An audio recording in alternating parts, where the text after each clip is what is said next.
जय हिंद मेरे प्यारे साथियों। आज के इस लेक्चर में पॉलिटेक्निक थर्ड सेमेस्टर वाले मैथमेटिक्स के स्टूडेंट मेरे बात को थोड़ा सा शुरू में ही ध्यान से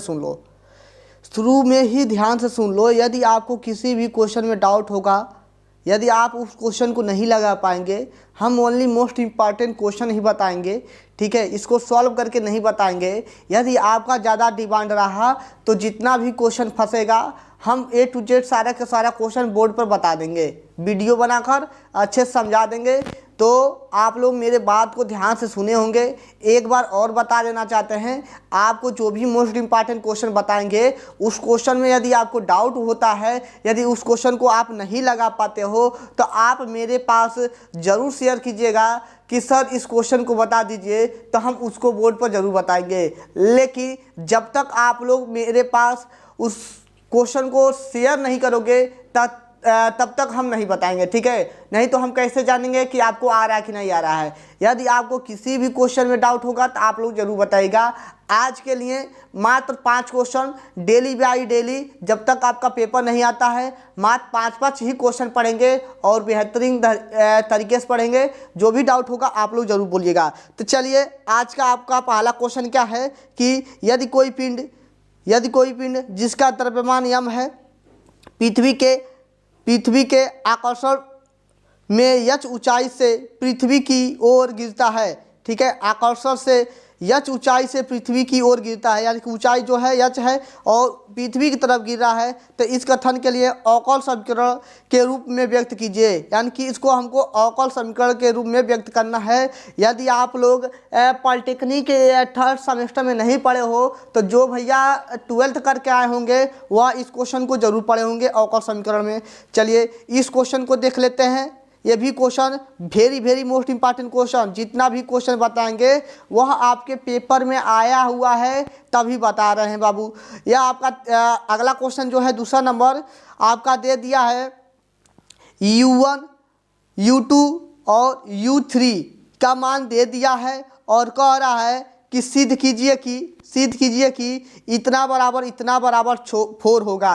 यानी कि इसको जब पूरे के टोटल को सॉल्व करेंगे, यानी कि इस पद को सॉल्व करेंगे तो 4 के बराबर आएगा। कैसे आएगा नहीं जानते हो तो जरूर बताना। चलिए अगले क्वेश्चन की तरफ चलते हैं। अगला क्वेश्चन क्या है, देख यहाँ पर आपको दिख रहा होगा कि फाई बराबर लाग इतना, ठीक है। तो मान ज्ञात कीजिए। डेल फाई सदिश में दिया है, सदिश डेल फाई का मान ज्ञात कीजिए और आर स्क्वायर बराबर दे दिया है, ठीक है। आर स्क्वायर बराबर दे दिया है और सदिश आर बराबर भी दिया है और आर स्क्वायर का मान भी दिया है। आर स्क्वायर का मान यहाँ है और सदिश आर का वैल्यू यहाँ पर है। तो कह रहा है कि सदिश डेल फाई का मान ज्ञात कीजिए। कैसे करेंगे कैसे नहीं करेंगे यह आपको करना है, नहीं आएगा तो बताइएगा। अगला क्वेश्चन ये भी वेरी मोस्ट इम्पॉर्टेंट क्वेश्चन है। आप 1 मिनट, चलिए ये भी क्वेश्चन आप लोग अच्छे से देख लो कि इस क्वेश्चन को कैसे हम सॉल्व करें। कि दिया है यदि सदिश ए टी बराबर दे दिया है, यहाँ पर आप लोग देख सकते हो। 1 मिनट, हाँ यहाँ पर दे दिया है, आप लोग अच्छे से पढ़ लो। और सदिश बी टी बराबर भी दे दिया है। तो सिद्ध कीजिए कि इंटीग्रेशन 0 से 1 दिया है, लिमिट भी दे दिया है 0 से 1 तक, यानी कि अपर लिमिट और माइनस लोअर लिमिट का प्रयोग करके यानी कि इस सदिश को सॉल्व करना है, ठीक है। तो आपका लिमिट दिया है 0 से 1 तक जाना है। तो डी टी बराबर, तो सिद्ध करना है हमें। सिद्ध कीजिए कि इतना को जब सॉल्व करेंगे तो इसके बराबर होगा। चलिए उम्मीद करते हैं आप लोग इस क्वेश्चन को पढ़े होंगे। यदि नहीं पढ़े हैं फिर भी बताइएगा ज़रूर। अगला क्वेश्चन क्या है यहाँ पर देख लो। दिया है यदि अवकल समीकरण डी क्यू प्लस के 1 वाई बराबर में ई पे पावर एक्स प्लस के 1 का होल स्क्वायर का विशेषण अवकल आईपी ज्ञात कीजिए। आईपी आप लोग क्लास 12th में पढ़े होंगे, ठीक है। अवकल समीकरण में आईपी ज्ञात किया जाता था। तो सेम कंडीशन यहाँ पर भी वही तरीका है, लेकिन थोड़ा सा प्रोसेस बदल जाता है। डी को कुछ और मानकर लगाया जाता है, ठीक है। तो आप यदि इस क्वेश्चन को नहीं लगा पाओगे तो आप लोग जरूर बताइएगा, इस क्वेश्चन को हम जरूर बताएंगे। तो मात्र 5 ही क्वेश्चन था, स्क्रीनशॉट ले लो।